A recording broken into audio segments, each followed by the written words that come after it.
Good morning, ladies and gentlefolk. I'd like to introduce you today to Lana and Devshikha. Today they're going to talk to you about the STEP model, or the Scale of Technological Expertise in Pedagogy, a method of mapping technology integration into pedagogy. Thank you very much. It's nice to see some of the same faces I saw yesterday. I'll introduce myself again.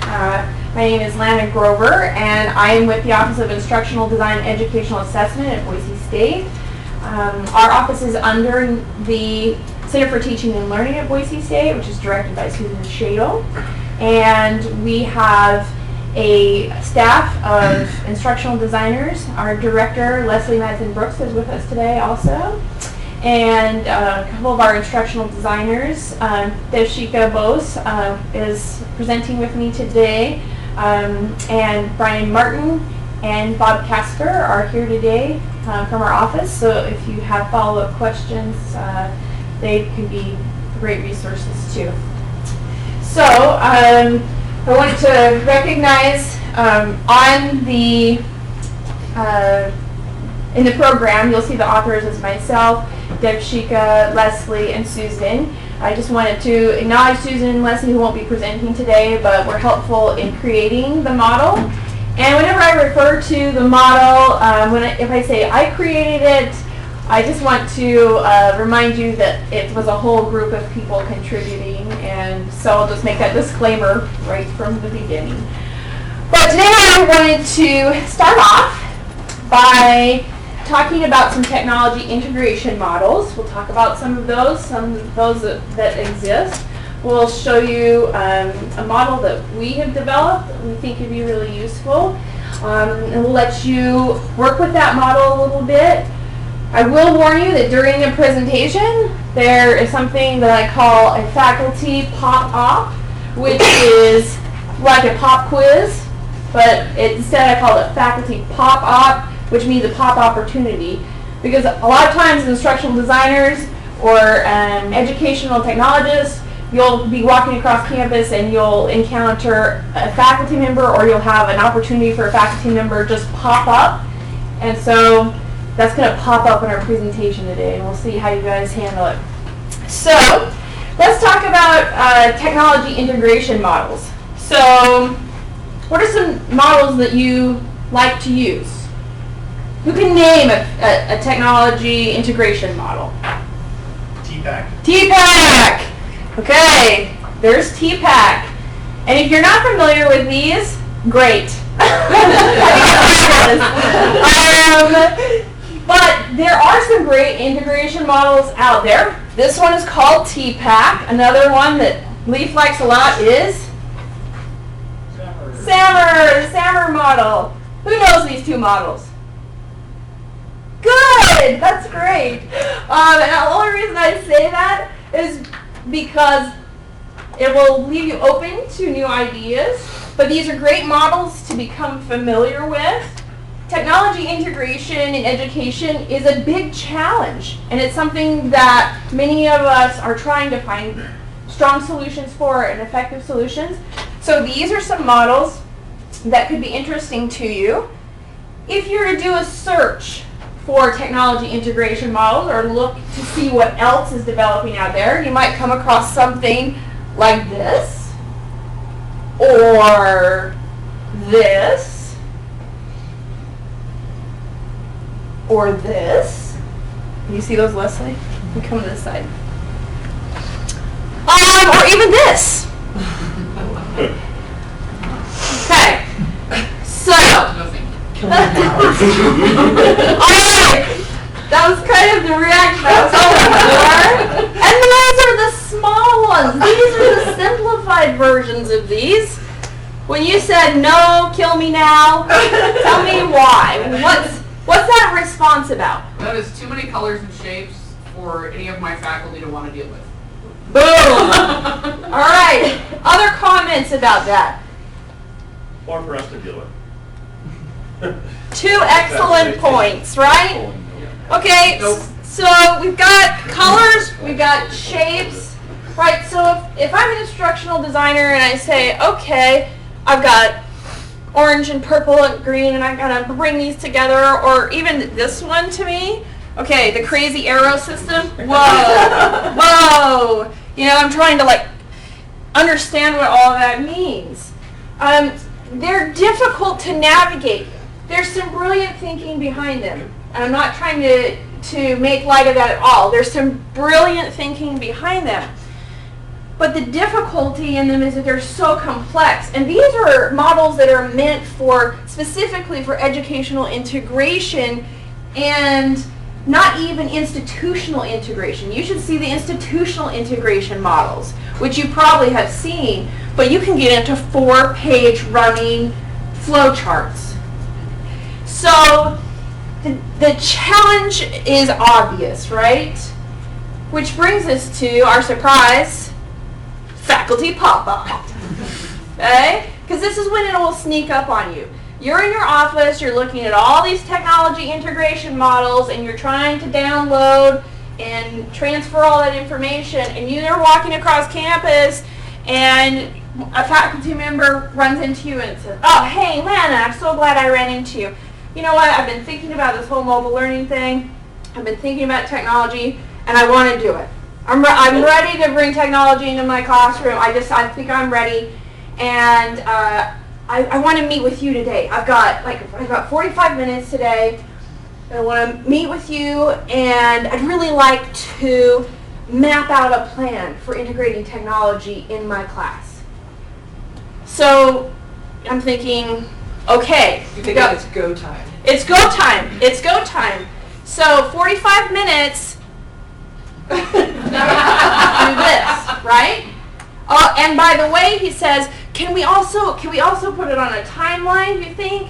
And you think we could map out something that I could show my department chair, because they're really pushing technology integration. I'm going for tenure. Do you think we could have a plan that I could show my chair?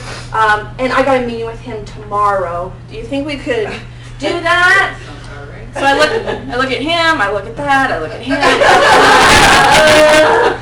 Okay? And I said, yeah, great, no problem. And he's walking away, and he turns back and said, oh, and can we map it to learning theory? Because I just went to a conference about learning theory, and I'm really, okay, bye.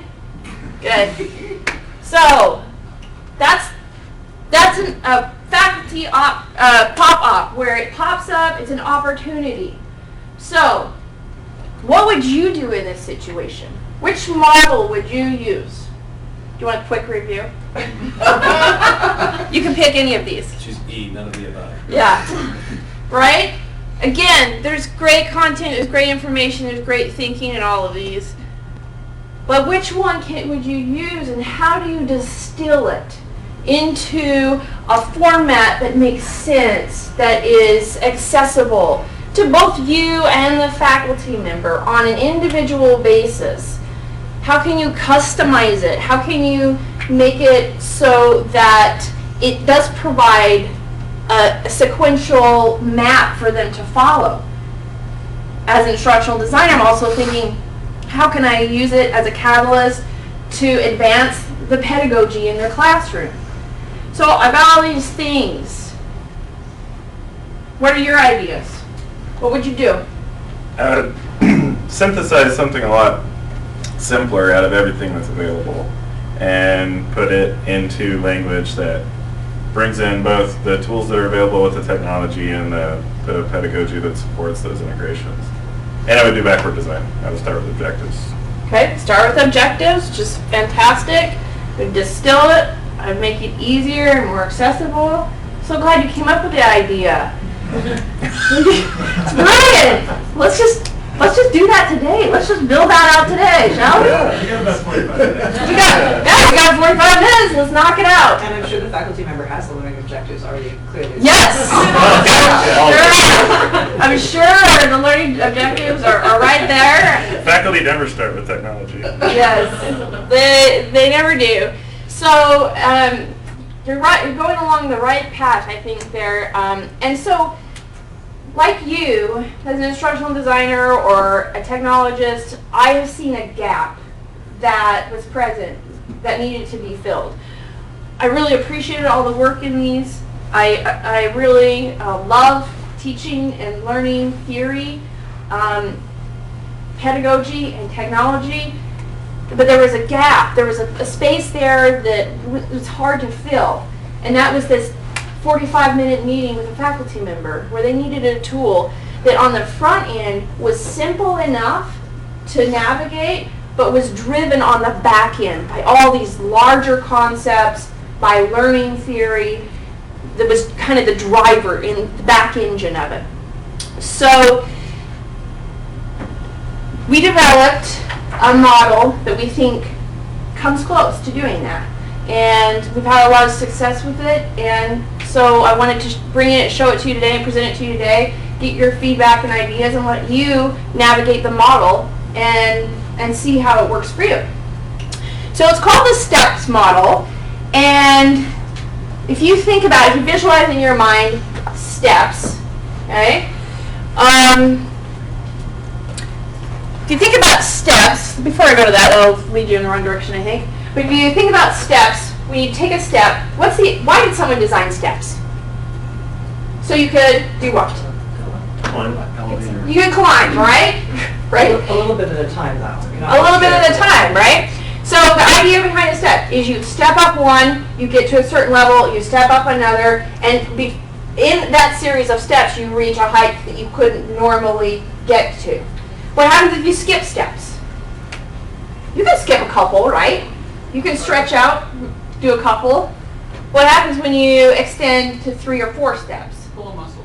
You pull a muscle, right? There's an injury of some type, we'll just say that. You tear your pants. You tear your pants. Now we're into alterations and okay. So you can, based upon your athleticism, you can skip a step or not skip a step. You can really stretch out and get to that. You know, I remember doing that as a kid. Like I'm right at the top, so you can stretch out and you can. There's some flexibility in there, but you're a little limited, and there's a reason for that. You don't have the ability to get to that height on your own. You need something to help you move there. So the step model was based on that concept. Then we can move up this staircase, and while moving up this staircase, you can move a faculty member up to higher levels of digital fluency and higher levels of pedagogy, and end up at a destination of higher learning, right? So that's the concept behind the idea of the steps.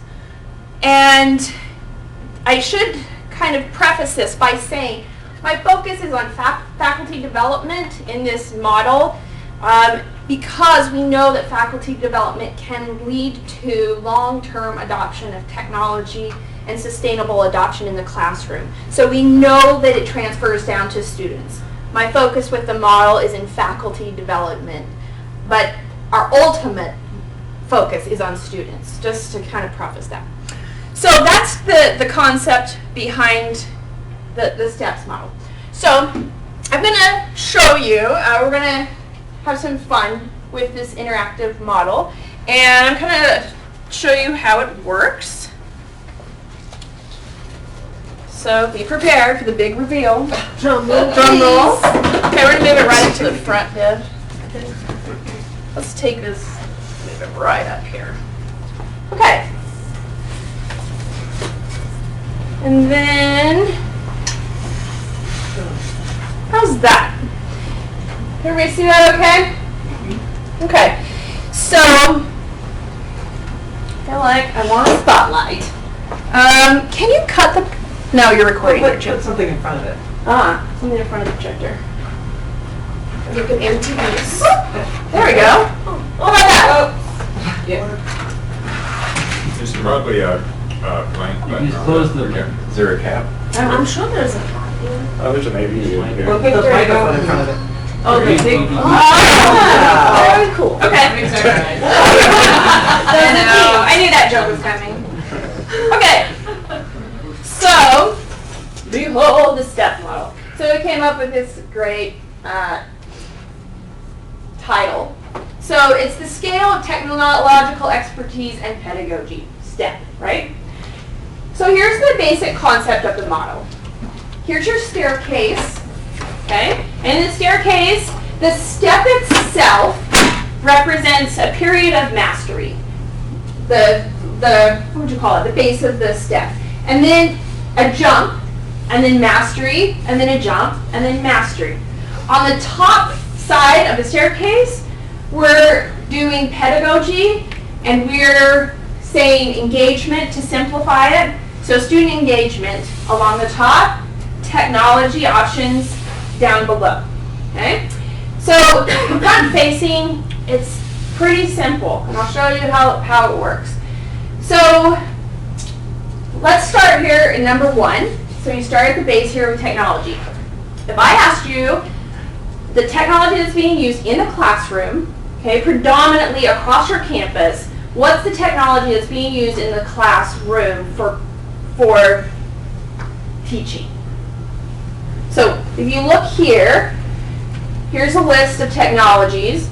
And if you can't see these, Devshikha's going to hand out a legend that has the different technologies and the different kinds of engagement, so you can see them a little bit better.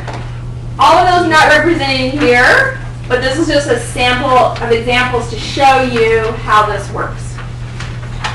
So someone tell me, from all these blue icons up here, which one is being used predominantly in the classroom?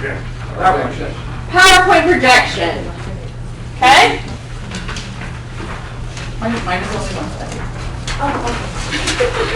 Oh, yeah, that's the wrong one. No, keep that one later. You'll keep it, yeah. Okay. I read ahead. Yes. Good job. I'm going to make sure everybody has that. And if you can, try and turn your attention away from there just temporarily, unless you need it for reference, just so you can see how this works, and then you can refer to that more later. So, PowerPoint projection, right, in the classroom. Okay, we start by establishing that as the technology that's being used. All right, when we go then to student engagement, what is the typical type of student engagement that results in? Direct, oh, I love this crowd. Like, with instructional designers, they just know exactly what's going on. Okay, direct instruction. Now, at this point, I want to make the point that I'm not implying this is all one-to-one. You can do a lot of great engagement things with PowerPoint. There's a lot of different technologies that you can use for direct instruction. But I'm going to show you some obvious matchups so you can get how the model works. But I'm not implying that PowerPoint can't go well beyond direct instruction, okay? So, now, we have this is what's happening right now in the classroom. Here's the trick. Instead of going to the next technology, so a lot of times faculty will come into my office and say, oh, I hear you do tablets and mobile devices, I want to get into that, right? Instead of choosing the technology first, we go here. The next level of engagement. So I'd say to a faculty member, when you think of a student engagement, what is the next level that you would feel comfortable moving to? Or where would you like to take your students into another level of engagement? So if you were a typical faculty member, what do you think you would choose? Direct response. Direct response is a great one, right?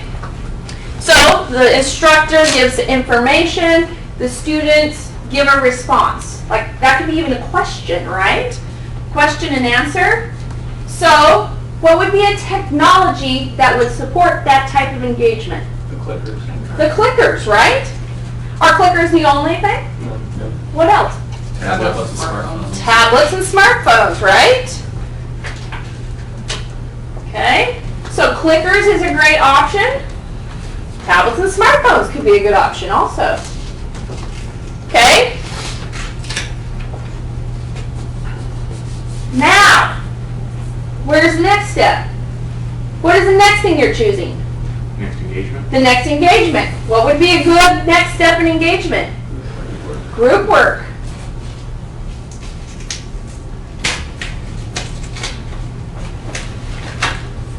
Okay? Group work. right here. Okay, what technology would be great to help support group work? Interactive documents. Interactive documents like Google Docs, right? That would be excellent for group work. What else? Gaming. Gaming would be excellent. Cloud services could be used here. Excellent. Okay. You notice it's not a direct one-to-one. There's options. They can be used together really well. All of these things can be used really well together. Okay, let's go to another level. What's another step up here? Let me move this guy. Maybe. Configuration of the report. Guided creation is a good one. I have learning partnerships here. That's like with service learning or something like that. Let's do guided creation and do another step up here. Guided creation. What would be a good technology for that? Gaming again. Gaming would be another great option. Desktop computing. Mm-hmm. 3D printing. 3D printing. We've got a 3D printer you guys are going to see on the tour at the makerspace in the library. Okay? Yeah. You can whip up a file tonight. Go print for it. Well, I can't say that for sure, but everyone's like floods the library. Okay. So, how long did it take us to map that out? 5 minutes. 5 minutes, right? We started creating a workflow. Now remember how I said the step was a mastery and then a jump? Mastery and a jump? So, let's take a faculty where they're at. Direct instruction PowerPoint. You got that down. Now, during that phase, you know you're going to jump to this. So what do? You look for faculty development opportunities on campus. Our CTL is doing a workshop on direct response. Our office and IT, they're hosting a session about clickers and how they work. I'm the mobile learning specialist. Man, I need to contact Lana and see how I can use that for direct response. Okay? There's opportunity here to make a plan and make a professional plan about how you're going to reach that next step. Then we say, okay, well, in order to do that, I kind of need a timeline of where I'm going, what I'm doing. So let's put a timeline in there. This is where we're at, spring 2016. I want to go to direct response. I have a summer class. I think that's going to be really good. I don't have as many students in there. It'll be a good time for me to test it. Okay? I'm going to try that. Are you doing this with the faculty member? Yeah. Just in dialogue, in conversation, just like I'm doing with you. When would be a good time to do this? When would you feel comfortable moving to this?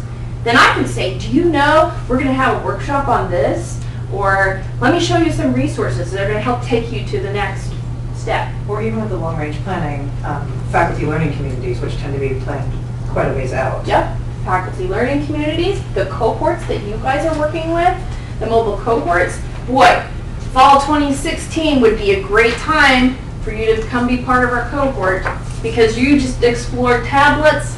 You'll be in the cohort. We have that running in fall, so on and so forth. You could also map this out in a different way. You could use it to map it out, say, your 100 level courses are going to be, I want my 100 level courses to be here, my 200 level courses to be here, 300 level courses up here maybe, right? So you start mapping out a timeline and making a plan. Now, I can't emphasize enough that when building the model, we knew it had to be flexible. We knew new technologies will come into the game, they'll move in, they'll move out, new types of engagement, new ways of doing that. So the model had to be able to support movement around.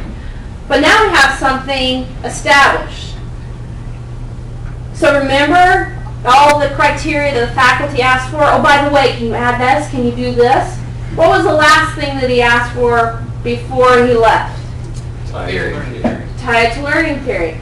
Now this is where that back end engine comes in, and the really exciting part to me about this is when we start looking at something like balloons. I have a little we'll use blooms as kind of a standard or a foundational way to look at it. But blooms, taxonomy, we know that the kind of the entry levels of learning are remembering and understanding, right? What are you doing here? Remembering, understanding. Okay, what about on your next steps? What if you're moving here to applying in group work, evaluating, and then before you know it, after you've built your step model, you see that you have reached the pinnacle. You've reached the highest levels of learning through your step model. So you could, a faculty member, I could sit down with a faculty member in 40 minutes. We could map this out. They could take this back to their department chair and say, this is my integration plan. They could say, you know what, I want to integrate tablets in summer or fall of 2016. Here's my map. I want to get funding for that. I can make a plan with my department to get funding for tablets, to get funding for technologies. This is a way that you can articulate that. A good example of this is we've had education, our graduate education students, through one of our mobile scholars, he used a step model. They filled out a step model and they were able to take that into interviews for jobs as teachers in the K through 12 schools. In their interview, they lay out their step model and say, here's my plan for technology integration. Boom. Like problem there. Boom. Okay? There you go. Now, Ryan mentioned a great thing, which is backward design. This model is really flexible. It's really dynamic, which it has to be. It has to be in order to work well. So backwards design. This can be used really easily. So you start, this is where we're at. This is where I want to be. You lay down that first step and your last step, and then build in between, right? So backwards design is really intuitive here. Where, if you had your ultimate, if you had the highest level of engagement for your students, or if you were using your ideal technology, what would it be? Put it here on the last step and then say, okay, we're going to build you a staircase to get there. This is how we do it. That's really important in building faculty confidence, in building their digital fluency to a level where they can function up here at the highest levels and be successful. The steps help them to get there. So here's some other examples of how this can be used. We had some faculty members that were, let's say, on the engagement side, we had a faculty member who was doing a lot of different types of engagement in his course. So he was saying, well, I'm doing group work, I'm doing guided creation, I'm working with a service learning thing. He had all of these different types of engagement. He's like, what if I'm doing all of these? I said, great, that's perfect. And I said, okay, that's great. Now tell me which technologies you're using. And guess what it was? PowerPoint, PowerPoint, PowerPoint, PowerPoint. So that was an opportunity for me to say to him, wow, you're really doing great on the engagement side of it. Now let's build your digital fluency and build digital fluency in your students by introducing some new types of technology that will really support and maybe support better than PowerPoint was. Let's look at group work. What technology would be even more effective? So then you can start refining and make those technology choices really smart. Just make a really smart decision there. The same thing applies. I've had faculty members who are like, I'm using everything on this board, technology-wise, right? And so I would say, now what's happening with engagement? We're doing some direct response and we're doing some group work, kind of. I'm not sure. So that was a good opportunity to start flushing it out and making the connections between the technology and the practice more intentional and more thoughtful. So there's a lot of ways it can be used. It doesn't have to be used in one rigid way, but it's a great place to come and think with your faculty member and to come plan with your faculty member and to let the back end of theory push everything, but they don't even know it, right? They don't even know that I'm integrating 5 or 6 things from those models that we had up on the slides earlier, which is so tricky, sneaky. But it makes my life a lot easier, it makes their life a lot easier, but they're getting the benefits of all of that practice and all of that theory behind it. So it's an exciting thing to try and visualize, and I think we've approached it in a way that's a little bit more accessible to faculty. How long have you been using this? We've used it over the last, Semester or so? well, it's been in development for the last year. Yeah, and I mean, it arose out of Lana's observations of how faculty adopt and learn technology. But it was put down on paper in October of 2015. Yeah. So it's been presented at several conferences, and my mobile scholars have used it. We've had students, like graduate students, using it. So we're just putting it into practice. It's under copyright, and we just submitted a grant to develop it as a web-based app. So drag and drop, right? Here's all your technologies, this type of engagement. So you drag and drop them, and when these two match up, here pops up case studies from faculty of Boise State, or hopefully all from Northwest, saying, this is how this faculty member used this combination together in their classroom. Here's the theory that supports it. Hopefully it can sync into a database with your university that says, here's the professional development opportunities for you to move to the next step. So it's in development, we'll say that. Did you have any other questions beyond just the timeline? Leaf? Yeah, just a couple comments and then a question. First of all, great job. Thanks. The other comment is I can see this playing out at different levels, so this could be something that happens within a single class period, maybe, right, or throughout a whole semester. The question is, and this is weird coming from an IT guy, and we can talk offline because I know where you work, but is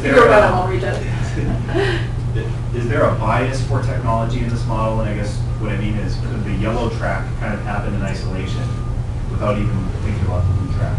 Does that make sense? Yeah, absolutely. And this, I would say, this is where in our area of expertise, our Center for Teaching and Learning, just this is their area. Our job as instructional designers in our office is to bring those two together. So you certainly could work this angle, you could work them separate from each other, but the whole goal of the model is to show the correlation with, so faculty can say, oh, that's how to do it. That's how to bring them together. Yeah. What do you expect the faculty to have when they come to meet with you when you go through this? I mean, do they have a course map in mind? No. Do they? Yeah. And do you They work don't. out? Do you work out the alignment part with your objectives and so on as you go through this process?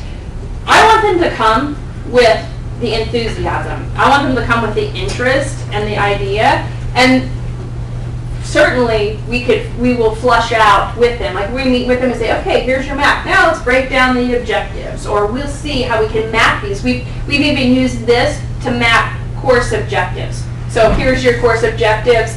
Here's the activities, like Leaf observed, that you're going to do over the course of the semester to meet those objectives.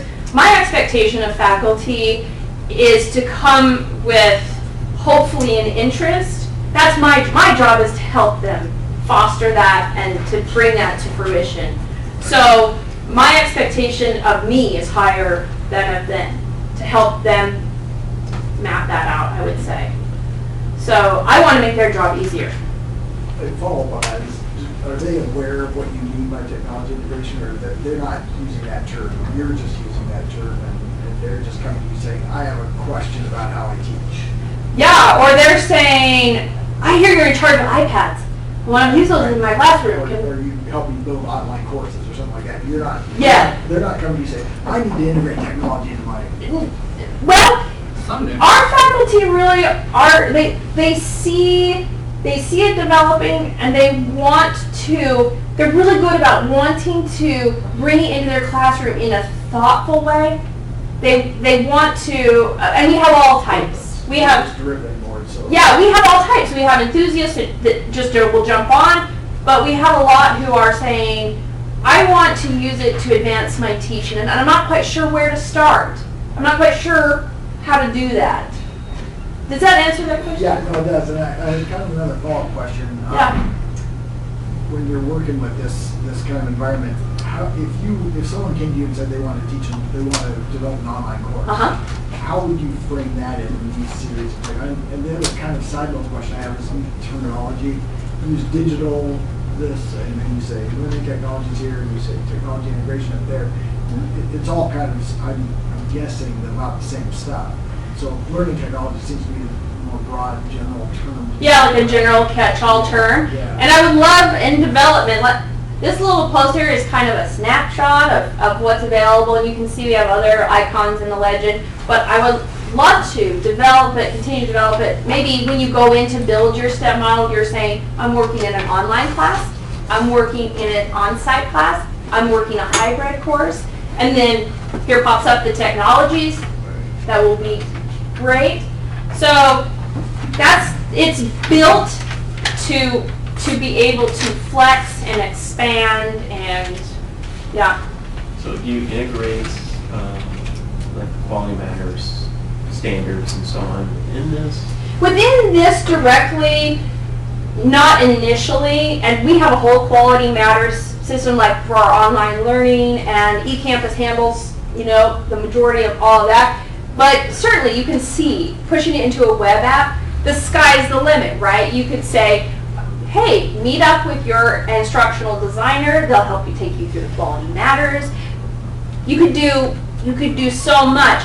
This is the thing that helps chart the course, and then we can plug in the support as needed, or you can, if your own institution, say, this is where we want it to go. Just quick follow-up on that. I see that embracing this would satisfy a lot of those main standards It would. within quality matters as far as multimedia. Oh, yes, I'm sorry, yeah. Interact. So, I mean, if you're doing this, then you're meeting a lot of those standards already, right? Yeah. But certainly, this, to me as a faculty member, I would breathe a huge sigh of relief, like, I can do this, right? I can do this. I've got a plan.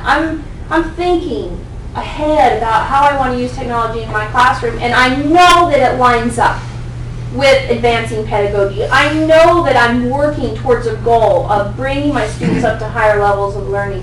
For me, that's pretty major.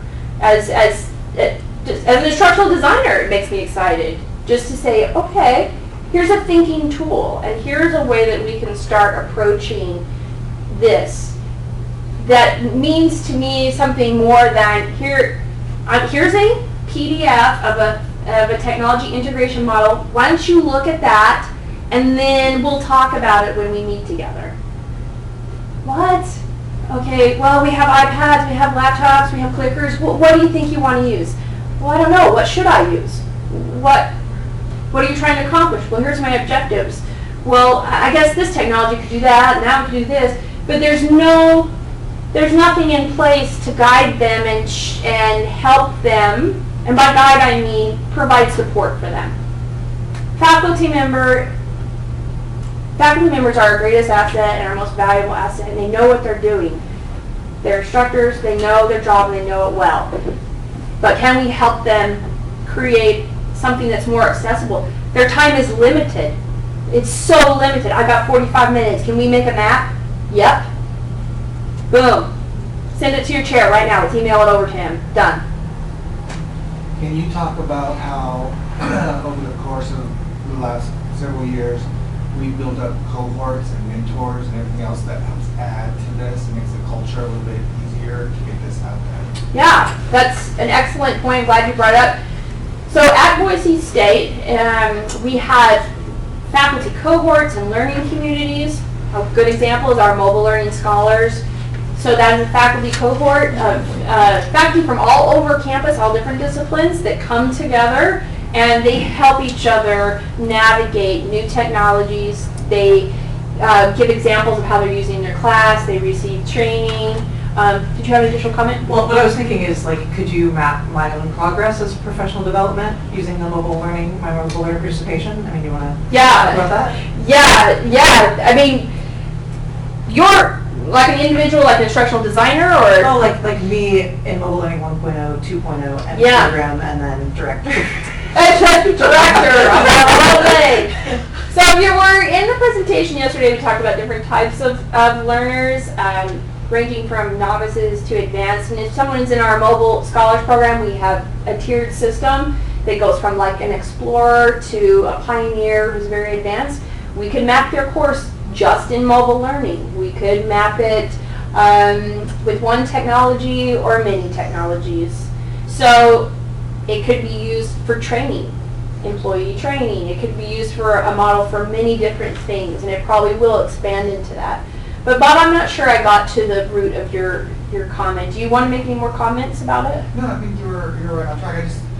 I'll just say that if we were just to put this out there, I think this is great and will do a lot for an individual. Mm-hmm. But then an individual goes and puts it into practice, the teacher, the instructor puts it in their class, and if they don't have the support, then it may come unthreaded a little bit, not necessarily the model, but their use of the technology. Yeah.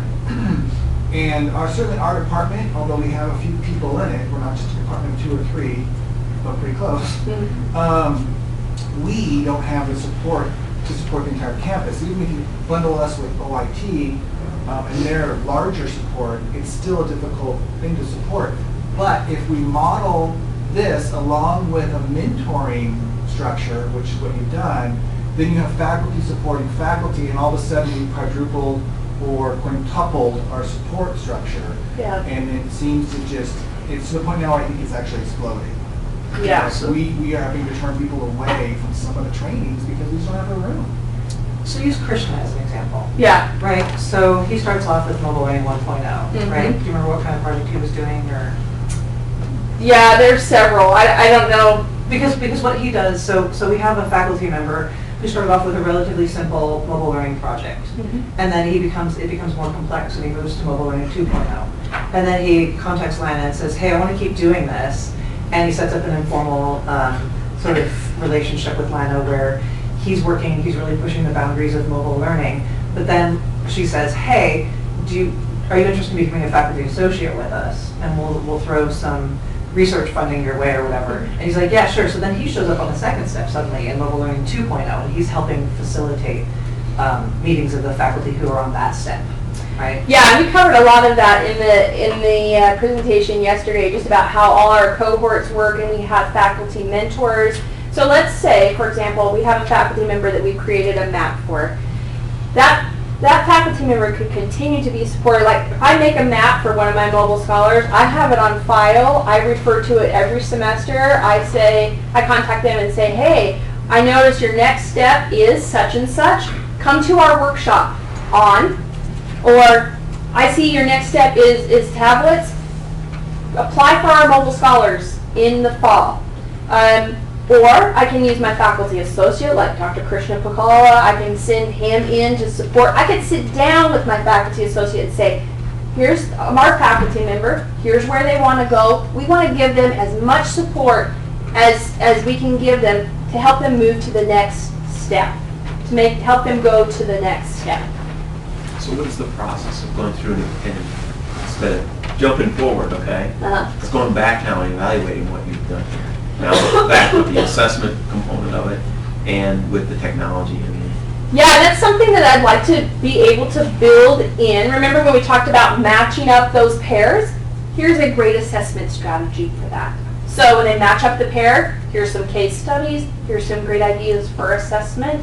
So a faculty could just self-assess, or we could help them, our office could help them assess each step and see if they're ready, see if they want to move on, see if it equals the type of learning that they're thinking it will equal. And at that point, we could reevaluate, we could reframe, we could do that. So I think these are great comments, and I love the feedback because it'll help me to continue to build a model to be better, and I think for faculty and for all of us, hopefully. So I want to see how what you guys would do building out your own step model. So Devshikha is going to hand out your very own step chart. So you see the legend that I gave you? You notice the icons on the engagement? You see how they're stick people? See how they're pretty simple? That was intentional. So that you can take your step model, and whether you're using it for yourself, a lot of you are teachers as well as staff members, maybe you can map for yourself, or a typical faculty member. Start with, remember, step 1 and 2. You can draw those simple icons, or you can just put into words. Just try playing around with the step model for 5 minutes. Just see how it goes. And then I can get you PDFs of these so you don't have to worry about writing on them or whatnot. So let's see how you do with the step model.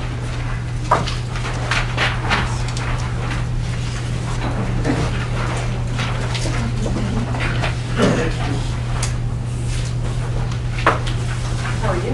Good. Nice to know. It's nice coming to you. Appreciate that. Whoa, it's coming.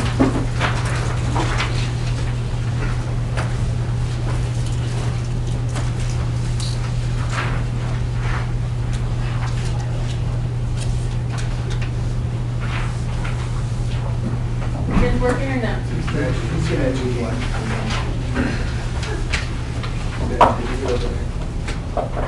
Don't worry about me later. Here's first. Can you get another? Oh, yeah. Here's your very own step. Sounds like it. I have a funny. Here's your step model. It's not your first model. It's your step.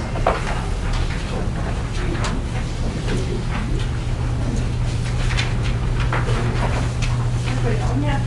And if you're kind of stuck, just turn to the person next to you and say, "What? What are we doing here? You guys get one?" Oh. I'll grab you one. We need it. Here. What in the world? I'm coming. As a matter of fact, it would be good to turn to someone next to you and say, "What do you think? What are you doing here?" Good.